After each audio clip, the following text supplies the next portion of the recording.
and they are a big giant pain in the butt. I'm kidding. That's terrible, right?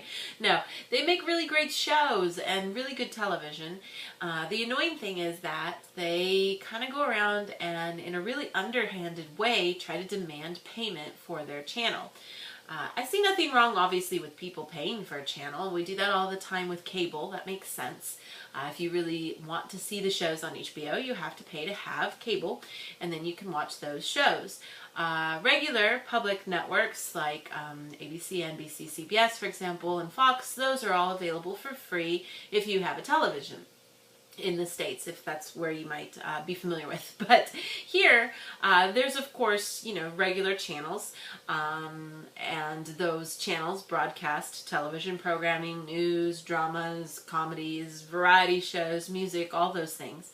Those are all regular, publicly broadcast channels, and they're supported just like in the States by commercial funding.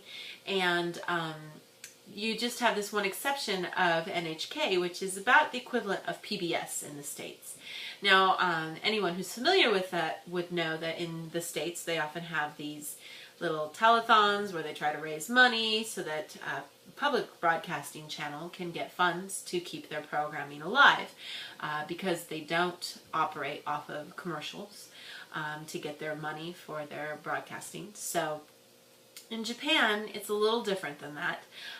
NHK is, like I said, the public broadcasting channel, and they have really great programming and some really fun stuff usually, but they kind of trick you into allowing it to be available for free anytime, easily. If you just buy a television and connect everything, you can see it just fine. But then they come around knocking on your door and saying, okay, now you owe us money because you have a TV. It's a little, like I said, it's underhanded. I think it'd be fine if they just made it really obvious that it was a cable choice and it was unviewable if you did not pay. But they make it available and you can watch it all the time, and then they come around and say, you've got that, you've been watching it, haven't you? You owe us money. It'd be just like, you accidentally getting the Playboy channel and you not knowing it, and then all of a sudden the guy comes knocking on your door saying, hey, you had the Playboy channel, so you owe us money.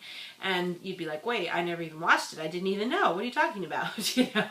And yet they still insist on you paying. And they do it in a really, kind of bullying, kind of mean way about things. And the whole thing kind of came into my head again because my mother-in-law had to leave her house because it was not safe, because the ground was sinking, like I told you guys, and the house was falling apart. So she moved into a new house, a house that she's renting right now. And wouldn't you know it, like within a week of her being there, these guys came knocking on the door saying, hey, we know you moved there, you owe us money. And it's really tricky because a lot of people have to have an antenna outside on their house so that they can get good reception. And by doing that, that's like your huge calling card to the world that says, hey, NHK, we have a TV here, you can come make us pay for it. And you have to pay per TV, and lots of people just are like, sure, fine, whatever, because people in Japan are super nice, and they don't want conflict, they don't want to mess anything up, they don't want to ruffle any feathers, so they're just like, sure, here, take your money, leave me alone. So they just pay. We live way out in the boonies, where even if we put an antenna on top of our house, it's really hard to see anything. And so we don't even watch TV.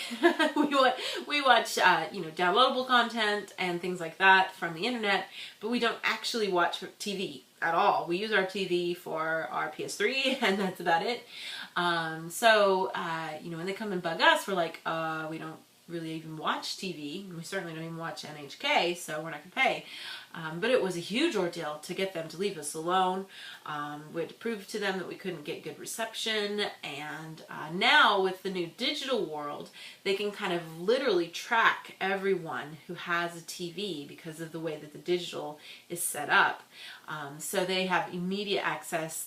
Sometimes they don't even ask you. They just charge your credit card. Oh, you're there, you have a TV, so we're just going to charge you for NHK. Which is strange because usually, in the States you'd have to have, like with cable, you'd have contract. There's terms for the contract and you know what you're signing and paying for, but it's not really like that here. So it's certainly one of the more controversial things that's in Japan. A lot of people hate it. They don't want to pay for it. It makes them mad.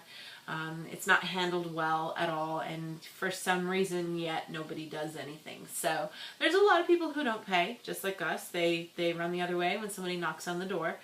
They don't actually send you a bill in the mail. They only do it by person, unless they can use the tracking information from when you buy a digital TV now, then they can just automatically charge you. But it's kind of an interesting thing. I always wonder, if it's ever going to change, because if everybody just got mad enough and did something, they could change things, but people here are not usually very often likely to do that. So